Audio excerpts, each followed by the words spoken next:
To the east, we have Baylor as the 1 seed taking on Norfolk State. We have North Carolina and Marquette in what might be the most interesting 8-9 game that we have. We call that the Dawson Garcia revenge game, folks. St. Mary's will play the winner of Wyoming and Indiana. We have UCLA taking on Akron. The bottom half of that bracket, Kentucky, St. Peter's, Murray State, San Francisco is the 7-10 game. We have Purdue and Yale in the 3-14 matchup, and then Texas and the Virginia Tech Hokies. Guys, I teased this a little bit earlier. I have Virginia Tech in the Sweet 16. I have Kentucky and Virginia Tech playing for the right to get to the Elite Eight. RC, you're the Virginia Tech whisperer. Am I crazy here? I'm with you. I got Virginia Tech losing to Kentucky in the Sweet 16. I think they're going to get Purdue, and I think they're going to get Texas to start, obviously. Okay, so why? Talk me through why. For one, I think people have this is a team that was preseason picked. You know, T.O., we talked about this way back in the preview of the ACC. This team was picked second, so the way they're playing now was what we thought we were going to see early on in the year. I mean, Kiwi Aloma was a preseason player of the year candidate. You know, Justin Mutz is playing great. Their guard play has gotten better. You know, one of the biggest surprises with them is Storm Murphy has gotten. We thought he was out. He's overmatched figured it to out. start the year, and the game has slowed down for him. His play is the reason they're gone. The other thing is their bench guys. Goosen and Maddox and Podella have just come on and get early in the year. When I watched those guys, they didn't even play. They played 5 guys, 6 guys. That was it. Now they're going 8, 9 deep, which allowed them to get their run. Not only they go that deep, they're playing well doing so. So I like the group. I think Kentucky's athleticism will catch up with them in the end, their size and athleticism. But I can very well see them beating Purdue. And all right, definitely, I got them getting Texas. T.O., before you go, real quick, Sean, Jalen Hawkins. Oh, that's Norfolk State. And I confused him with Jordan Hawkins like 90 times in the preseason writing previews, and UConn fans got on me for writing the wrong name. I just love that you know that. Keyshawn Langley. Oh, that's UNCG.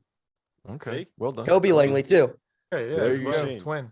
All right, T.O., Virginia Tech to the Sweet 16. Can they get past Purdue?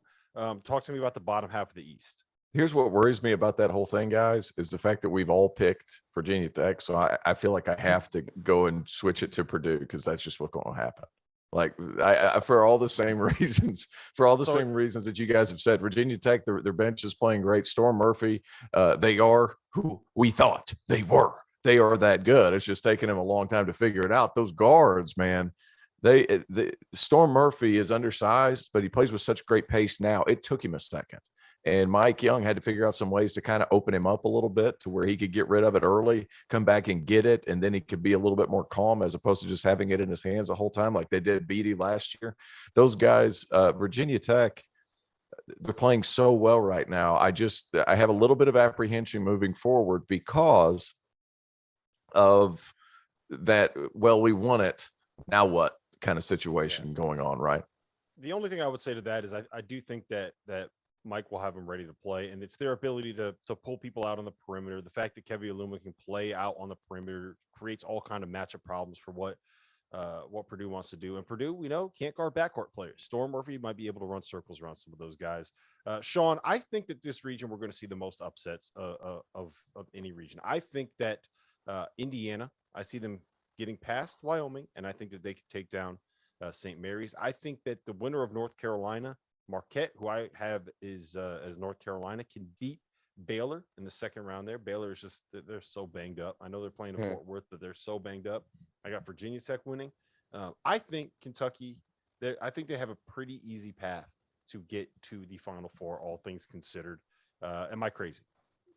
No, that's what I have it too. I think Kentucky will do a good job. I mean, Ty's going to get it going. Kellen Grady's not going to shoot 1 for 7 from 3 every game, and obviously Sheboy's having a great season. The question for me, the game I'm really interested in is St. Mary's against UCLA, because you have Johnny Juzang, who's back. You have Jaime Hawkins, who's starting to figure it out against Randy Bennett, who can really slow the other team down. I'm curious to see how that one would go, because St. Mary's is just always tough to play. But I think one of those two teams could kind of compete with Kentucky, but I think Kentucky's going to have a fairly easy road. I'm with you, though. North Carolina beats Baylor. That's 2.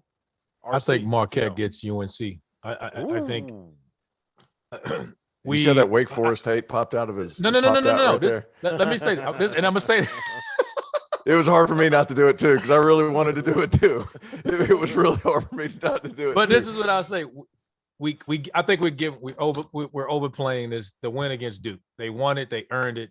It's a big rivalry game. They got up for it. You take that game back off the schedule.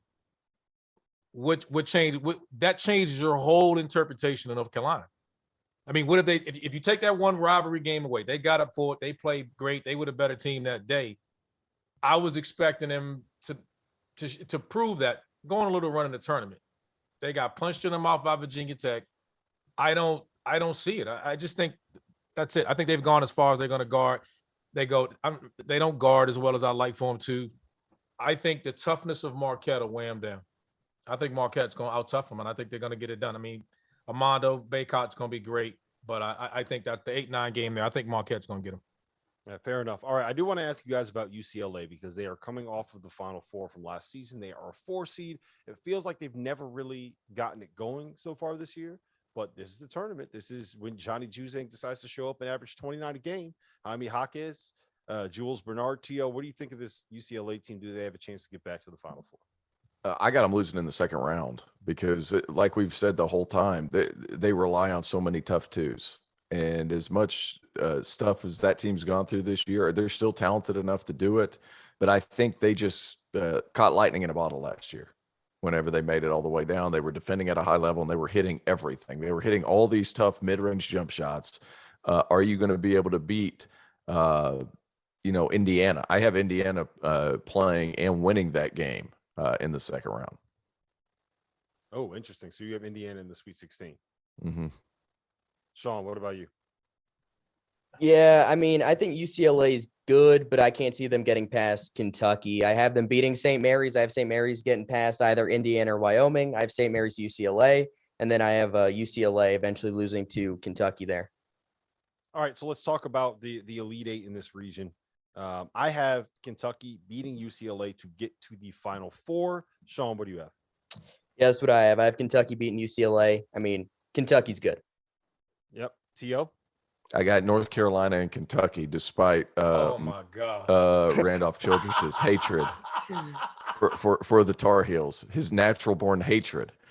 He gets one big time crossover, and then it's against North Carolina, and he's still hanging on to it because Dean Smith said something bad about his family, and then the next thing you know, it's like he's just holding on to this resentment for so long. No, I think Carolina, because I think they can beat Baylor because Baylor's so banged up. The guards can give them some problems.